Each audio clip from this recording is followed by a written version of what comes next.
Pessoal, vamos para a nossa aula de História, ainda falando um pouco sobre a Revolução Francesa, certo?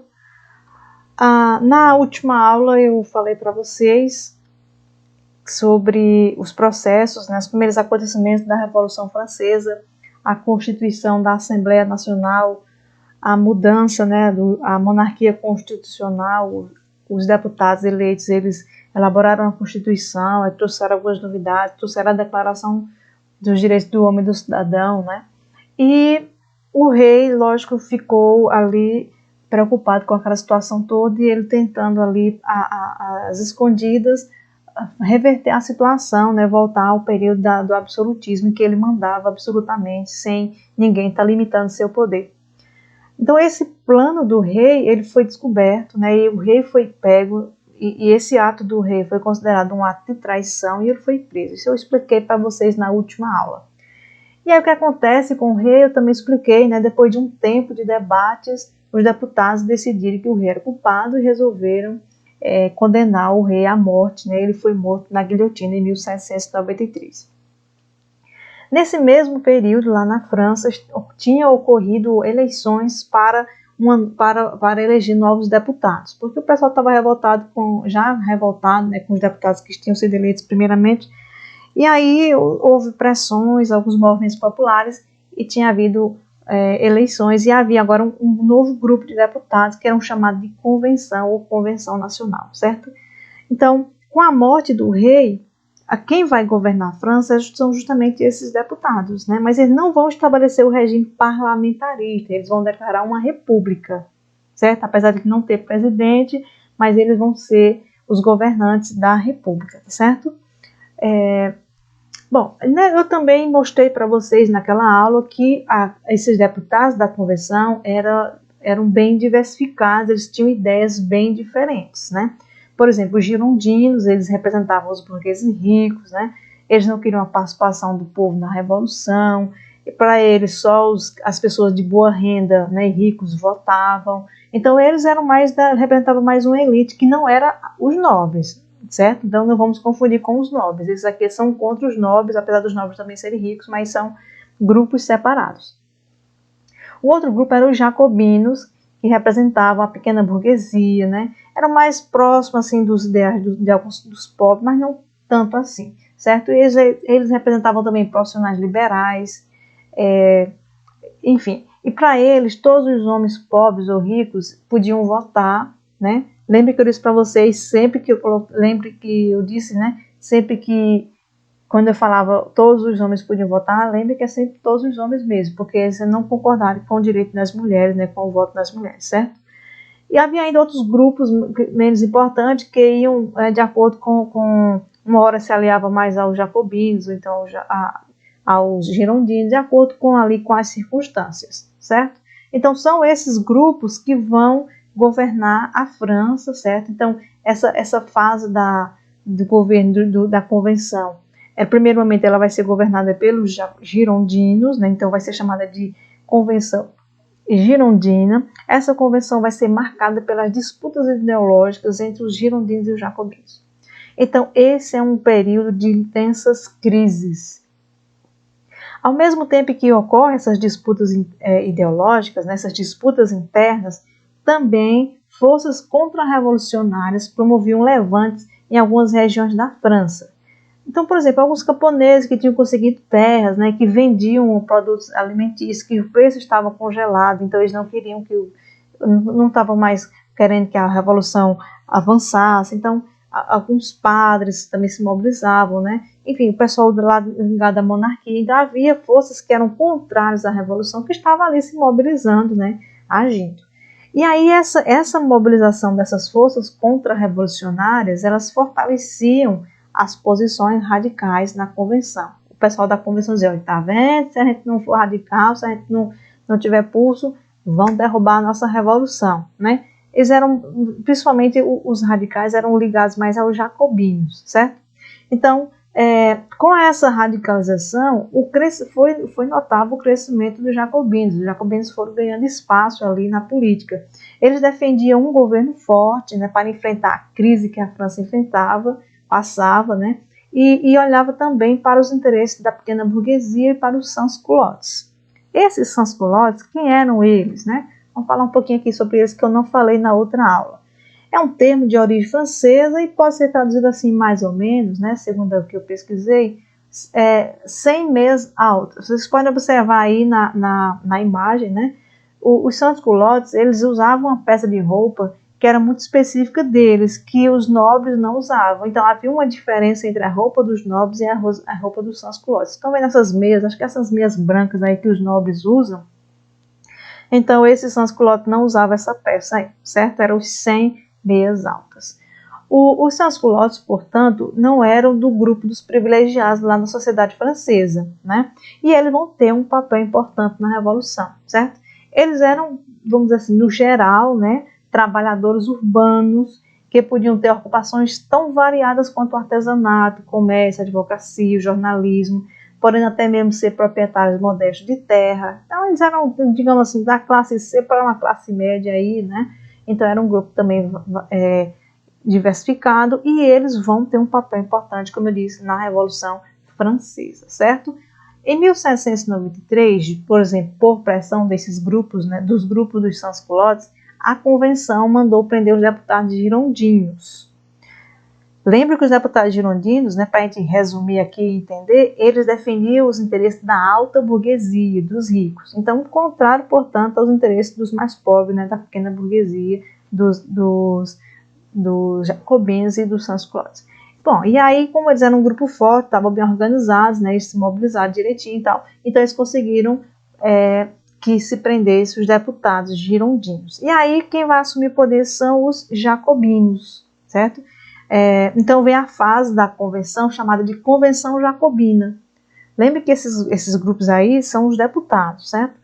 O cenário na França, como eu disse para vocês, era bastante crítico naquele momento. Havia guerra civil, aquelas disputas entre os grupos, né? Havia crise econômica, o preço dos alimentos estava alto, né? Havia o avanço das tropas estrangeiras que estavam querendo invadir a França e tudo mais. Então, é um clima muito difícil.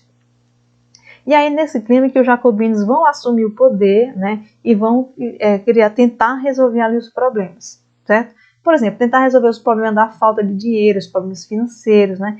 Eles vão também, nesse momento, promover a distribuição de terras aos camponeses, eles vão congelar o preço dos alimentos mais importantes, então, para quem compra os alimentos bons, né? Mas para quem vende não é tão bom assim, né? Eles vão também acabar com a escravidão nas colônias francesas, isso vai dar um outro movimento histórico, a gente vai conhecer depois. Eles vão, inclusive, também acabar com as dívidas, né, as prisões por dívidas. O cara não pagava o que devia, era preso. Então, eles vão abolir essa regra aí, certo? E aí, lembre que esses são os jacobinos e aqueles girondinos, que são representantes ricos, não vão gostar nem um pouco dessas medidas aí, certo? Bom, e aí o que é que vai acontecer, né? Os jacobinos, eles vão radicalizar e vai ter um momento na Revolução Francesa que é conhecido como a fase do terror. Os jacobinos, eles mandam guilhotinar milhares de pessoas sem julgamento justo, né? Desse jeito, os jacobinos passam a ser temidos por muitos, certo? Então é a fase do terror, que foi esse momento marcado por intensa violência, né? Violência, como eu disse para vocês, os jacobinos mandaram guilhotinar milhares de pessoas, certo? O principal líder jacobino nesse momento chamava-se Robespierre. Ele empreendeu perseguições severas contra os inimigos da República, os adversários, né, contra os girondinos, né, que eram aqueles deputados que tinham sido presos, tá, os que conseguiram escapar, até mesmo com pessoas que faziam críticas, né, ao governo, que discordavam, padres, nobres, camponeses. Então, quem fosse contra a Revolução, ele mandava para a guilhotina. Estima-se que morreram nesse período cerca de 40 mil pessoas, né? Bom, até mesmo os aliados que discordavam de algum ponto eram mortos. Imagina, você era amigo lá do Robespierre, e daqui a pouco, não, Robespierre, vamos fazer assim, pronto, vai morrer agora. Então, mandava guilhotinar o camarada. Já pensou? Então, é nesse clima assim de terror que os jacobinos vão terminar perdendo espaço, vão terminar perdendo poder, né? O clima vai ficando tenso e vai acabar que o próprio líder jacobino, que mandava tanta gente para a guilhotina, ele também vai agora experimentar esse instrumento aí, né? E ele vai também ser morto lá na guilhotina, né? deu errado para o Robespierre. Matou muita gente, matou, agora foi a vez dele de beber do próprio veneno. Então, com a morte do Robespierre, aí vem um golpe, vem um movimento que vai trazer de volta os chamados girondinos para o poder, né? E os girondinos representando a alta burguesia. A França passa para as mãos dos políticos, que representavam sobretudo os interesses da alta burguesia, grandes comerciantes, industriais, banqueiros. Como era de se esperar, os novos governantes deram apoio total à burguesia, né, que ampliou seus negócios e investiu na indústria e comércio. Mas será que isso foi bom ou ruim para a França, né? Então vocês verão que a França vai ter um certo desenvolvimento industrial, né? Vamos ver isso mais posteriormente quando vier o governo de Napoleão, né? Napoleão vai dar continuidade a essa política favorável aos burgueses, né?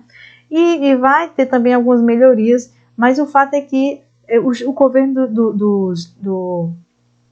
esse novo governo dos girondinos, eles também não vai ser assim tão bom, tão maravilhoso, certo? Uma nova constituição vai ser elaborada, e aí o que vai acontecer? Vai se restabelecer o voto censitário, quer dizer, com base na renda. Então agora não são todos os homens que votam, independente de ser pobre ou rico, porque lá nos jacobinos todos os homens votavam, né, independente de ser pobre ou rico.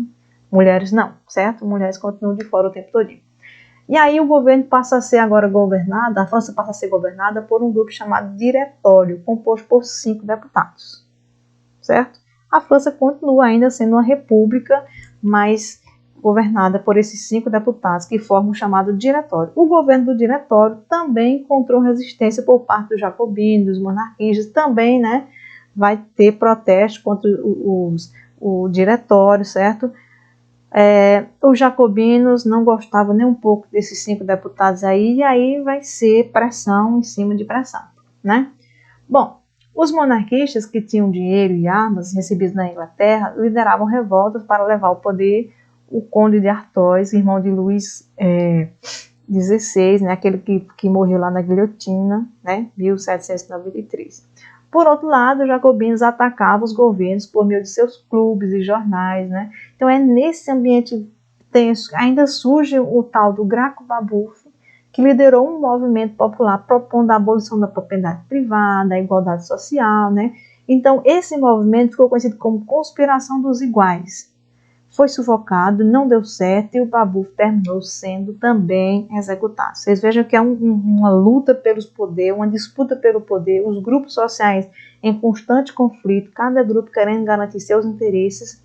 Mas será possível que ninguém vai conciliar os interesses dos franceses todos em geral, né? Será que a França não vai ter jeito? Quer dizer, eles fizeram aquela revolução buscando melhorar, né? Tentando melhorar a vida para muitos grupos, mas já se passaram aí quase 10 anos e só disputa, guerra, problema em cima de problema, né?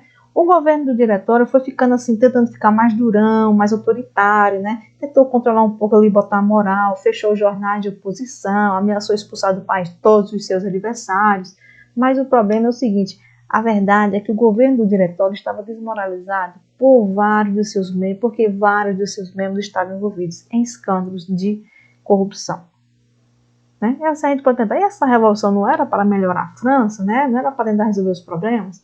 Vocês vejam como é um processo complicado resolver os problemas, conciliar os interesses dos diversos grupos sociais em um país, né? Bom, então vai aparecer uma figurinha chamada Napoleão Bonaparte, que vai tentar botar ordem no caos que estava a França ali, certo? Os jornais começaram a dizer que a França precisava de um homem enérgico, respeitado, admirado, né, para salvar a pátria. Um jovem se destacava, né, naquelas guerras todas que a França enfrentava dentro do seu próprio país contra os países que tentavam invadir. Esse jovem chamava-se Napoleão, ele era um cara inteligente, né, desenrolado, tal. Teve um excelente desempenho na sua campanha militar contra os exércitos estrangeiros, certo? Ele, inclusive, foi beneficiado pelas mudanças da Revolução Francesa, que antes, por exemplo, o cara só podia ser general se fosse da nobreza, né? E agora o cara é general se tiver mérito, se desempenhar bem no campo de batalha. Foi o caso do Napoleão.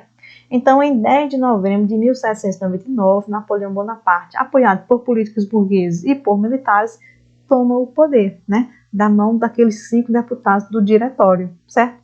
Esse episódio em que Napoleão toma o poder passa para a história com o nome de Golpe do 18 Brumário. Essa data tem servido para marcar o fim da Revolução iniciada na França 10 anos antes. Então, 10 anos de Revolução, né? Agora, quem vai botar moral mesmo aí, quem vai organizar algumas situações lá na França é o Napoleão. Lembrando que o Napoleão, ele é fruto também da Revolução Francesa. Então, nós vamos ver que o governo dele, mais adiante, né? É o governo que vai levar adiante os ideais da Revolução Francesa, mas os ideais burgueses, tá certo? Bom, então é isso, certo? Na próxima aula a gente vai trabalhar com essa imagem aí, com alguns exercícios, tá bem? E leiam os textos, assistam esse vídeo, pesquisem um pouquinho mais sobre a Revolução Francesa. Aquele abraço para vocês.